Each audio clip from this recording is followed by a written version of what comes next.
How we doing? We good? My hair good? We're good. Hey, what's going on? I wanted to do a quick video over my lunch to talk about something that I am getting increasingly frustrated with. And that is the rhetoric that is coming from Robert Francis Beta Male O'Rourke. I'm getting very, very, very frustrated. Yesterday, I did a live chat about my positions on his assault weapons ban, and we're going to take your weapons and all this stuff. Even though 17 months ago, he's like, yeah, if you've got it, keep it. I want you to have it. Now, all of a sudden, no, you're turning it in. Excuse me for the vehicles coming around here. I am in my vehicle, but Robert Francis has now decided that he wants to take on the banks and credit card companies, as he puts it, for being complicit in mass shootings for the last decade. Now, I don't know about you guys, but I can tell right now that Robert Francis is quickly becoming the gun salesman of the year for the gun industry. It's too funny. If you don't believe me, swing on by fitandfire.com. Go to my website and look on the front page. You're going to see the Palmetto State Armory deals that I post there, and one of them for today that I just posted is the PSA no Beto stripped lower. Companies are jumping on the bandwagon right now to kind of stick it to them, right? So that is kind of a good thing, but at the same time it's a bad thing, right? Because this rhetoric is extremely dangerous. Like I said, he is now targeting banks and credit card companies because they are implicit in mass shootings. Well, if that's the case, then Beto, that would mean that the banks and credit card companies are also implicit in your drunk driving hit and run accident too.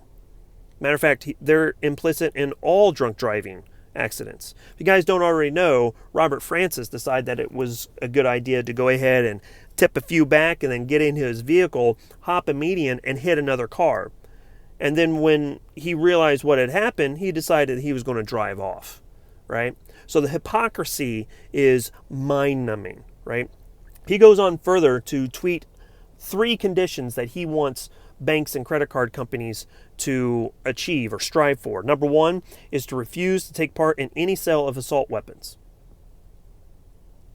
That means they're complicit in what happens with those assault weapons.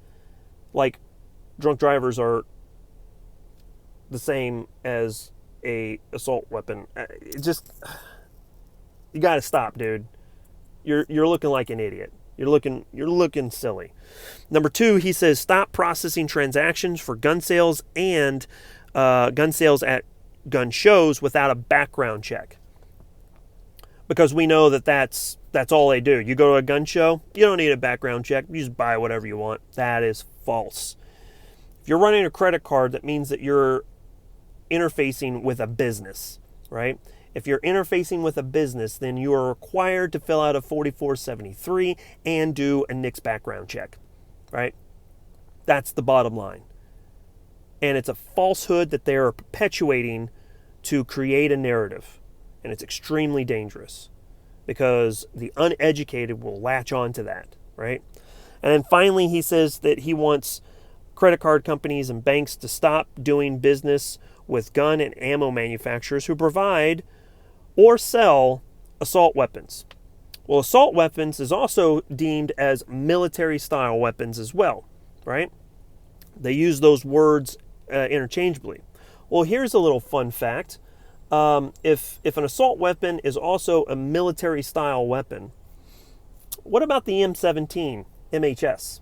That's the new pistol that the U.S. Army picked up from Sig Sauer. It's also known as the Sig Sauer P320.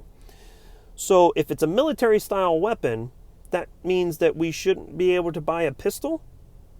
Here's a better one. The M24 is a Remington 700 chambered in .308. That is a bolt-action rifle. The military has it. It's a military-style weapon. Does that mean that you shouldn't be able to have a bolt-action rifle to go hunting and provide for your family? You see how the slippery slope this ends up being perpetuated? It's just mind numbing. I'm getting fed up. I'm getting sick of it.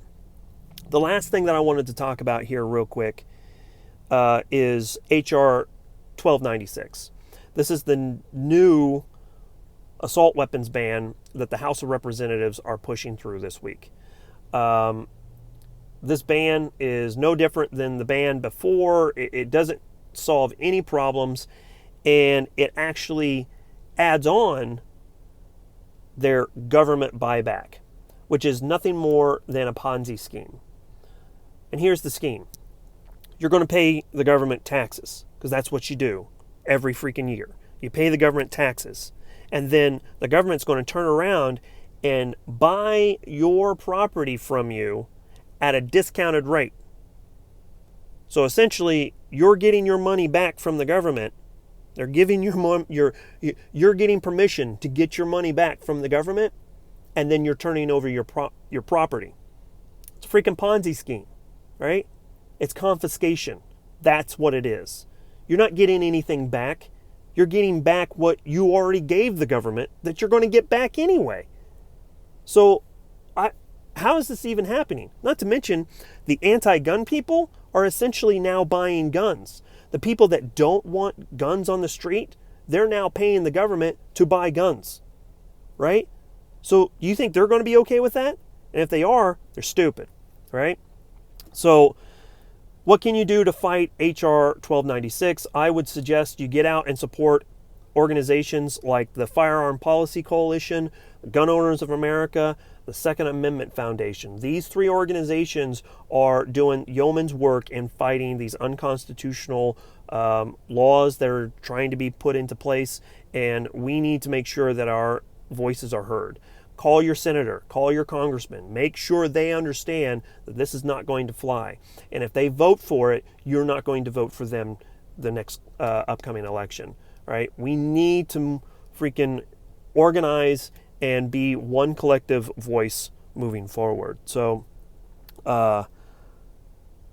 get the word out.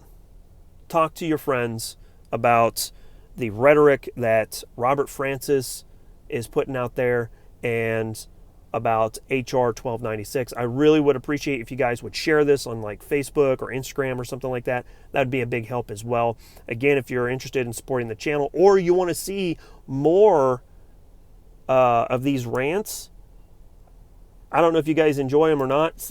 Let me know. Sound off in the comment section down below. I would really appreciate hearing your guys' thoughts on this whole debacle, because that's what it really is. So with that being said, we're going to get out of here. Man, thanks for swinging by. It's longer than I wanted, but I get going and I get emotional about it. I just keep on talking. So we'll catch you guys next time. As always, freedom through strength. Catch you later. Bye, y'all.